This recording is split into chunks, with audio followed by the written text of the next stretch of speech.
What if I told you that when the bank cancels your debt, they don't tell you, they just tell the IRS? Now, in this video, I'm going to expose how banks secretly use IRS forms like 1099-C, 1099-A, and 1096 to discharge your debt behind the scenes, and how you can use those same forms to uncover the truth and protect yourself. Now, I've studied tax law, consumer credit, and administrative remedy, and I'm here to help you understand what's really happening when a creditor claims a loss and how that affects your right to challenge the debt. Now, before we dive into this video, thank you guys for watching this video. Okay, last video had a lot of success talking about promissory notes. If you want to learn more about that, go ahead and tap into the videos and watch the video from yesterday. We're going to keep that energy going, and we're going to talk about 1099s, okay? I feel like we get a lot of questions about 1099, so I wanted to make another video talking about the aspect of 1099s, what truly happens, and how to be able to use it to your advantage, okay? I want to also clear up some things as it pertains to 1099s so that you don't fall into a situation of where you are negatively affected as it pertains to 1099s. All right. Now, before we dive into this video, make sure to like the video. Okay. Make sure to hit the subscribe button. Okay. When you do this, this actually boosts the algorithm and allows people to see content like this, the primary content that nobody is talking about. All right. So what we're going to be talking about today is essentially what these IRS forms are. We're going to talk about how the creditors use the forms to their advantage, and we're going to talk about why you haven't seen these forms, and more importantly, how to use these forms for debt remedy. Okay, so if I were you, I would have a notebook and a notepad. I would take down some notes. More importantly, I would stay all the way to the end, because we're going to be unlocking some keys to this debt discharge system and talking about some things that hopefully will be able to help you on your journey. All right, so let's dive straight in.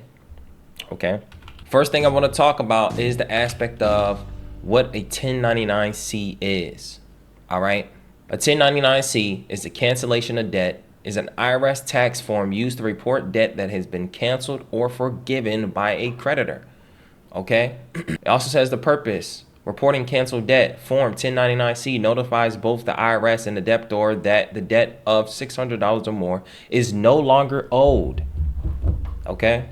So, it is used when a creditor typically writes off $600 or more in debt, typically after it quote-unquote defaults, after 120 days, after 180 days. And the IRS treats this as taxable income for you. Okay? It also serves as proof that the lender was paid or it charged it off. So when you look at your credit reports and you see charged off, it essentially just is proving that they filed the 1099 and number one, they canceled or forgiven the debts, and also at the same time they was paid. Okay? They was paid by the IRS using these 1099 forms.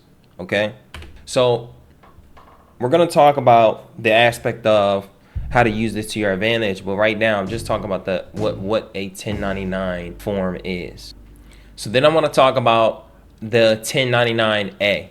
Okay, a 1099-A is when the lender reports the amount of the debt owed, principal only, and the fair market value FMV of the secured property as the date of acquisition or abandonment of the property. Okay, this is typically used in a property like a car or a home, especially if it is repossessed or foreclosed. Okay, so it shows the fair market value versus the loan balance. So here's when it is used. Okay, in foreclosures or repossessions, when the lender takes possession of a property that secured a loan because the borrower defaulted. Okay, abandonment, when a lender has a reason to believe that the borrower has abandoned the secured property. Deed in lieu of foreclosure, when a borrower voluntarily transfers the property to the lender to avoid foreclosure. Okay, it's typically for land and buildings, including your homes, intangible property like stocks, patents, and other assets that don't have physical form. Physical property used in trade or business or for investment purposes. Okay, it'll break down. In essence, a 1099-A form is used when a lender acquires secured property from a borrower, whether through foreclosure, abandonment, or other circumstances, and needs to report this event to the IRS to inform the borrower for tax purposes. Okay, so a lot of people use this in the aspect of acquiring a new home, or lenders, okay, use this in the aspect when things get transferred to them from the borrower. Okay, to just break down the 1099A in layman's terms. All right, it also says it's for intangible property too. Okay, so let's move on. We'll talk about the 1096. Okay, under the 1096, long story short, the 1096 is really just the summary form. This is something that you would include with your 1099s, which is more of a cover sheet. Okay, and there's many different tax forms that people will talk about, and but these are probably most common forms that are being used and are easily able to be spotted. Okay, this is really just a summary form. This is something that you would attach with any of your tax documentations. As you can see, you would just fill it out, you know, with your 1099. You would check off that it's a 1099. It's more of a cover sheet. Okay, so banks file this to document how much debt was canceled across the board. So if you have multiple forms, then you would check off multiple forms. Okay, now the thing is they don't notify you, they notify the IRS because your debt has become paperwork and profit. Now here's the part of under the Truth in Lending Act where they must notify you of these things. If they decide to take action like this, then they must notify you. As a matter of fact, they're supposed to send you documentary reports as it pertains to this. So if they file a 1099A or a 1099C on your behalf, then they must send you a letter or a notice and provide you with the copies for the debtor, which would be the copy B. Okay, so here's how creditors use this form to their advantage. The creditor gets a tax write-off for canceling the debt. Okay, most people don't understand that when the company pretty much files these forms, they essentially are made whole. Everything is paid and it becomes a tax write-off. Okay, so not only does it become a tax write-off, okay, when it's written off, that means that goes into the tax liability. So whatever money that you lost, you're going to get it right back through taxes. Okay, they may also get reimbursed through insurance or governmental programs. So typically what happens is when they file this 1099C and they refile this debt as a loss, then they're going to get paid through their insurance company. Okay, sometimes this is just a requirement of their insurance company for them to file this so that they can get reimbursed. Then also get reimbursed on the tax side. Some people don't understand that a tax write-off is literally money too, because if they take it off their tax liability, that's them saving money, and saving money is the same as making money.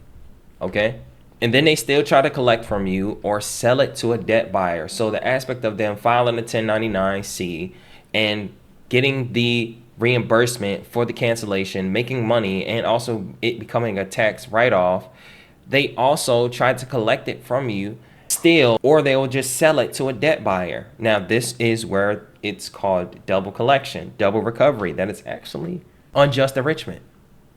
Okay, so if they issued a 1099-C, that debt is considered extinguished under tax law. Okay, and collecting after cancellation may violate the FDCPA and the IRS rules. Okay, for those of you guys who don't know what the Fair Debt Collection Practices Act is, the Fair Debt Collection Practices Act is under 15 U.S.C. 1692.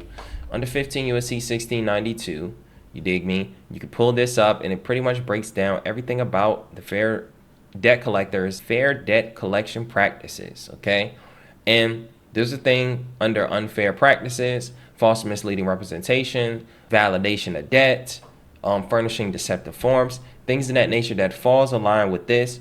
And essentially, you know, anybody who is attempting to collect the debt, anybody who can file a 1099-C on your behalf, if they still try to collect, then they will be violating the Fair Debt Collection Practices Act. Now, here's the thing. Typically, after they charge off, they may be trying to collect on a debt that they've already claimed a loss for, and that is fraud. Okay, so a lot of times we say, well, can we file this form and this, that, and the third? I mean, we'll talk about that later in the video. Make sure you stay all the way to the end. Make sure you click the subscribe button. We're 10 minutes in. Hit that subscribe button, like the video. Dig me? But we're going to keep going. The fraud happens when these forms get filed and they still end up trying to pay, or they still end up getting you to pay. It's so many different angles you can go as it pertains to debt discharge and debt validation. And this is just one of the things that just even makes it easier and sweeter to do. Okay. Here's why you probably never seen these forms. Okay. These forms are typically sent to the IRS, not you. Okay. And you may only receive a copy if the lenders comply, which many don't. Think about it. When you get a charge off, have you ever gotten a form saying, hey, we charged off your debt, or giving you the copy B of the charge off? Okay. Essentially, if I go 1099C copy B, okay, I go to images, see if I find one already filled out. If I show my screen right here, let me see if it'll just pull it up. No, it's not.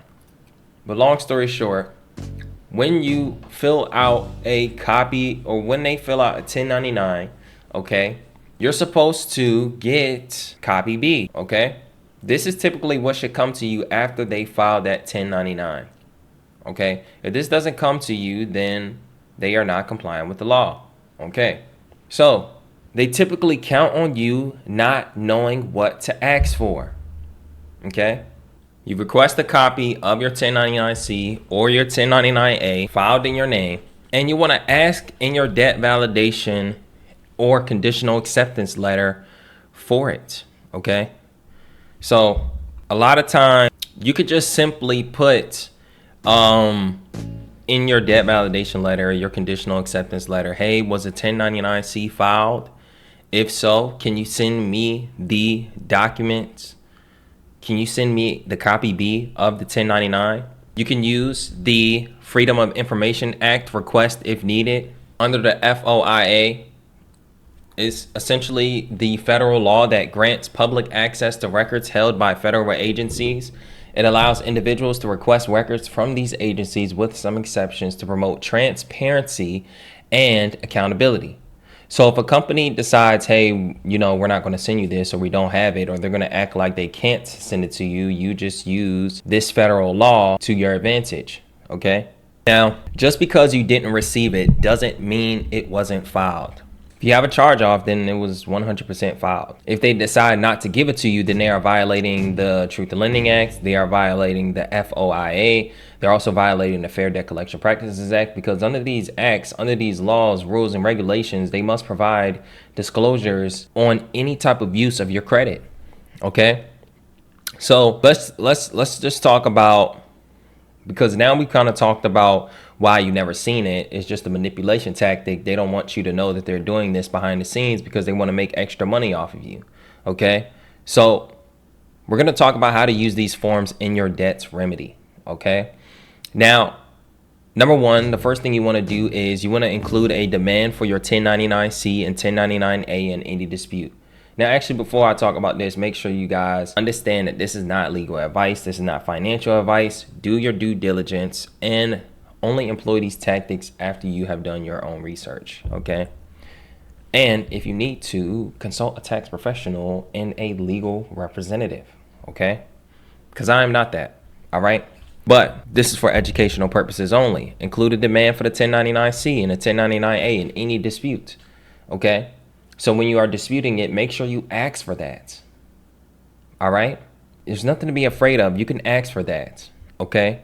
You can use them to establish the debt was canceled, transferred, or discharged. So you can really shift the burden of proof onto them and have them just say it's already discharged. Okay? You build your administrative file using the affidavit of truth, using conditional acceptance, using the notice of dishonor, and all of these templates and forms are in my complete debt guide. Ones that I have already pre-written. You can go edit them, change them, use it as a learning tool, whatever the case may be. That's down below in the description. Okay. But if you use these forms, you're going to be able to, it builds up an administrative record of you communicating with the debt collector specifically about the debt, not only talking about your truths, not only talking about shifting the burden of proof onto them using conditional acceptance, and also calling them out when they ignore you, okay? Because they can't ignore you once you start that line of communication. Here's the other leverage that you can use. You can use 26 USC 6050P and essentially use that to your advantage if a company tries to make it seem like, oh, well, this is not what's happening. Okay, under 26 USC 6050P, it just talks about how any applicable entity which discharges in whole or in parts the indebtedness of any person during the calendar year shall make a return. It's essentially talking about the 1099-C, and this is the law that apparently proves that they are discharging debt. Okay. When you look at the definition of discharge, discharge means transferring the obligation from one party to the next, okay? Or it's also a recording of a certificate of indebtedness. So if this is being recorded, then they are in whole, and if it's part, then in part, but inherently, if they discharge the whole debt, they are in whole, all right? So no, there's no way where, and also in the FDCPA, collecting after cancellation without disclosing that fact is equal to a deceptive practice. So if we go to the aspect of 15 U.S.C. 6092G, we will go to furnishing deceptive forms, false and misleading representations, unfair practices. Okay, so these are some of the rules and violations that they'll run into. It could be an aspect of unfair practices. It could be an aspect of furnishing deceptive forms, right? Giving you false or misleading representation or information, okay? And if they do that, then they fall under civil liability, which is essentially any debt collector who fails to comply with any provision of this subchapter with some respect to any person is liable to such person in amount equal to the sum of any actual damage sustained by the person of such failure, and in the case of any action by individual, such additional damages as the court may allow, but not exceeding $1,000. Long story short, you can charge them $1,000 per violation. You can go even higher if you go to federal. You dig me? We talk about, coercion, duress, repeated harassment, and fraud. Okay, so long story short, if they say that you still owe, make them prove it's not already been reported as discharge. Because if it's been reported as discharge, then we shouldn't even be having a communication and conversation about something I owe if you've already been made in whole.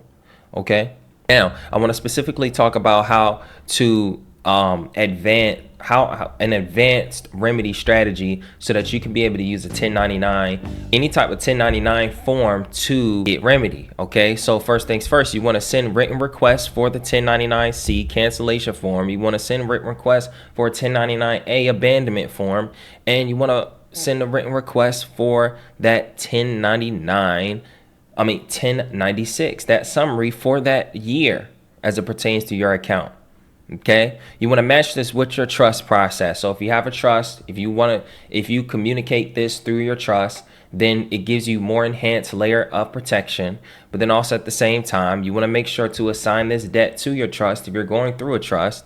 And then you want to make sure you have that IRS dispute protection if a 1099-C triggers tax liability. So this is where that trust comes into play, because you can be able to get protection from aspects of tax liability. Now, I'm just throwing that out there. This is not, I'm not saying that that's 100% true.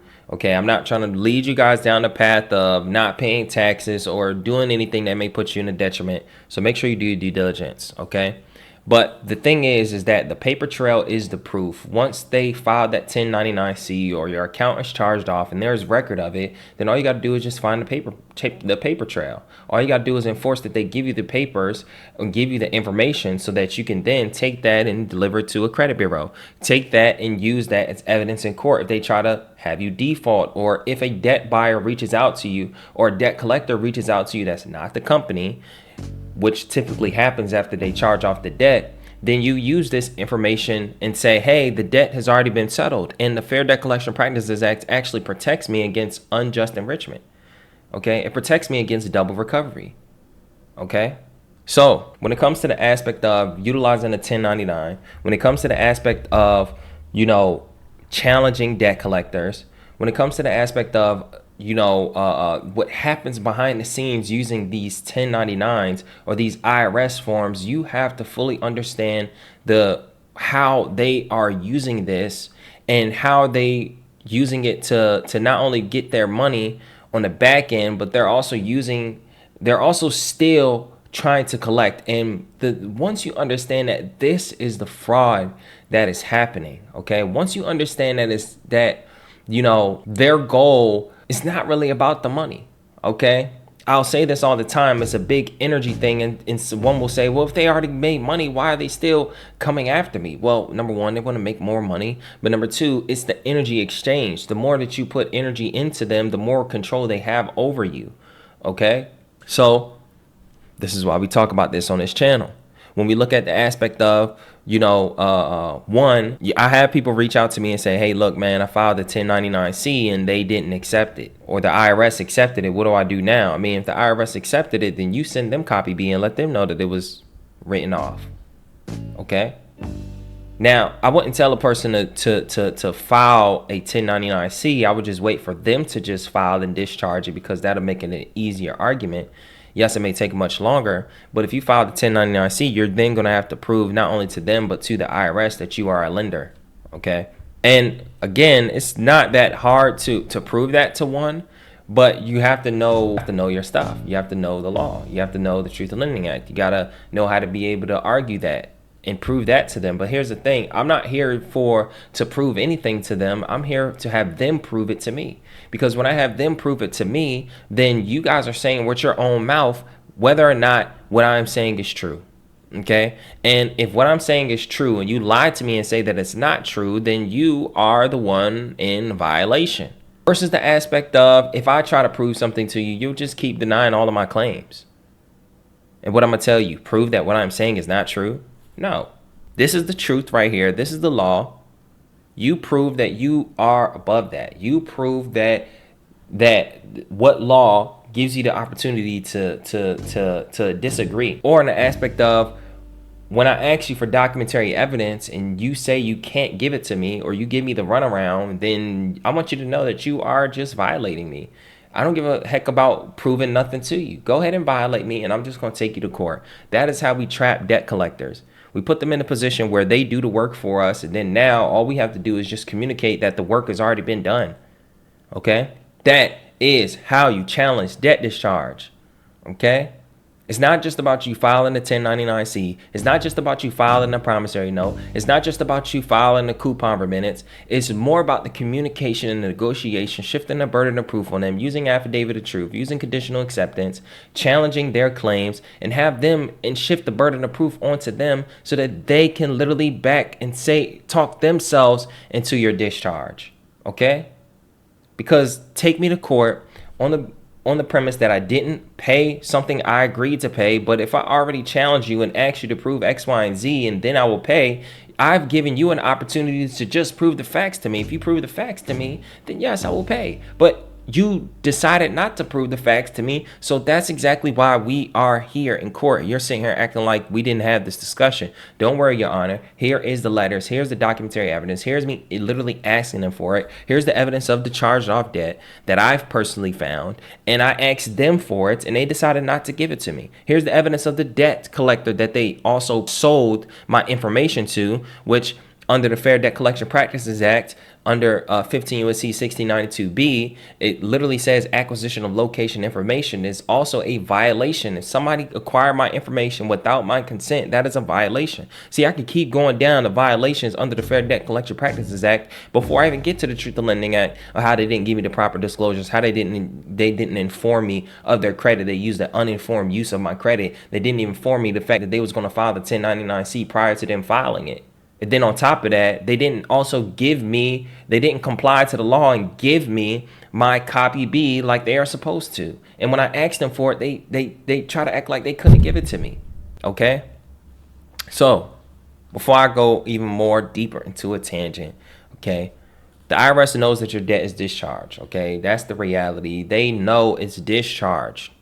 Even if you don't believe what it is that I'm saying right now, I suggest you do your due diligence. I suggest you check out these forms, because these forms are the evidence, and once you get them, you can start building your own remedy and your legal protection. All right. So if you want to learn more about this, tap into the complete debt guide. I have information and templates on the IRS forms. I have process on the aspect of you using them. I have process on the aspect of you asking them for it and how to challenge them on it. I talk about many different things on how to be able to write these letters, the administrative process, how you're supposed to privately communicate with debt collectors. So tap into the complete debt guide.